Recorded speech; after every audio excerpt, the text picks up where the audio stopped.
ध्यान नवरात्रि का वह पूजन है जिसमें हमारी चेतना मूलाधार केंद्र से ब्रह्मरंध्र तक की यात्रा करती है और वहाँ जाकर के हमें सहस्रदल वाला कमल खिला हुआ नित्य प्रति अनुभव होता है, अनुभूति में रहता है। इसका अर्थ ऐसा नहीं है कि अब हमारे जीवन में कोई दुख नहीं आएगा, कोई शारीरिक कष्ट नहीं आएगा। आएगा, परंतु हम हर वक्त अपने स्वरूप में जागृत होंगे कि जो आ रही हैं लहरें, सुख की, दुख की, जन्म मृत्यु की, वो केवल मात्र तरंग मात्र है, उसका मुझसे कोई संबंध नहीं है। हम अस्पर्श हैं। किसी भी वक्त कोई भी परिस्थिति, संबंध हमारे से सब परे हैं। आत्मा निर्विकारी है, निर्विशेष है, अजर है, अमर है, शाश्वत है और उसी को जानने के लिए ही सनातन धर्म है। सनातन धर्म अर्थात वो उच्च कोटि के मूल्यों को हम जिए जिसके द्वारा हम मूल में पहुंच सकें। इस जगत का अधिष्ठान क्या है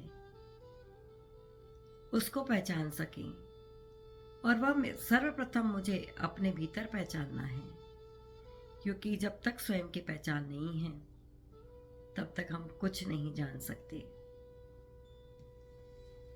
ये समझ संसार, समझ जगत केवल इंद्रियों का जंजाल है। मनोराज्य है हमारा। हम ईश्वर की सृष्टि में अपना मनोराज्य करके कुछ प्राप्त नहीं कर सकते। हमारी जीवनचर्या केवल मनोराज्य है। अपने व्यर्थ के सपनों को पूरा करने में हम भटक रहे हैं और अनावश्यक शूल में, त्रिशूल में अटके हुए हैं।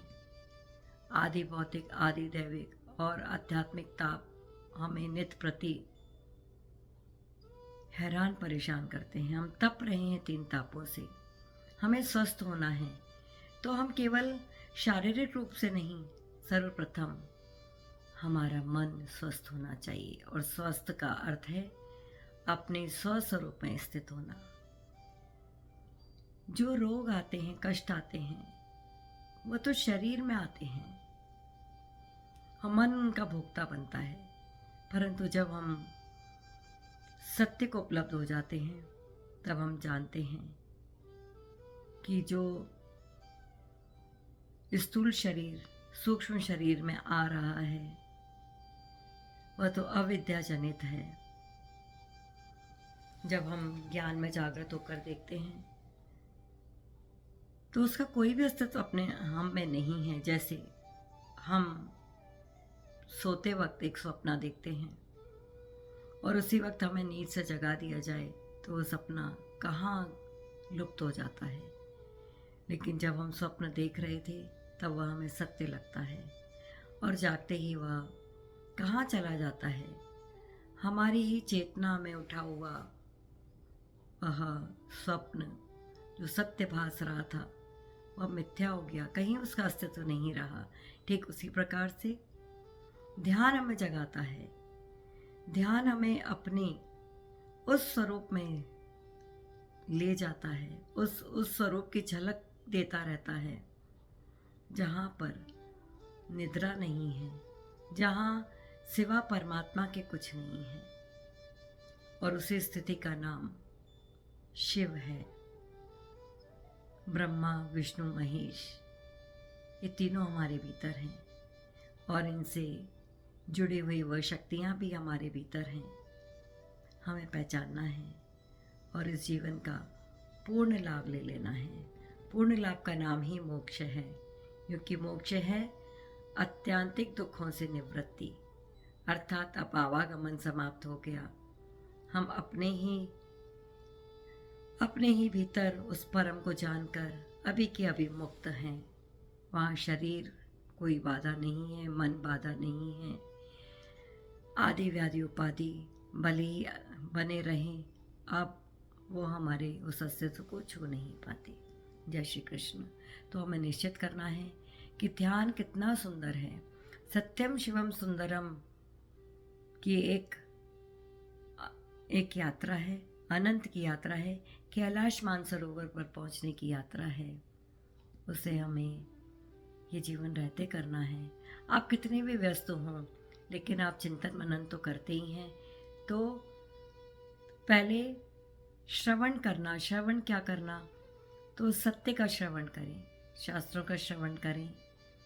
गीता, श्रीमद् भगवत गीता में वेदों का सार है, उसे समझें, और उसे बिना गुरु के नहीं समझा जा सकता। तो पहले श्रवण, फिर मनन, फिर निधिध्यासन। मनन करना और फिर उसका जो निचोड़ निकलेगा वो सत्य ही होगा, असत्य तो हो ही नहीं सकता। और कोई जिज्ञासा हो तो अपने गुरु के चरणों में प्रणाम करते हुए अवश्य पूछना चाहिए। ध्यान की प्रक्रिया में जाने से पूर्व यह सब तैयारी है। जय श्री कृष्ण। जय श्री कृष्ण। भगवान मेरी नैया उस पार लगाने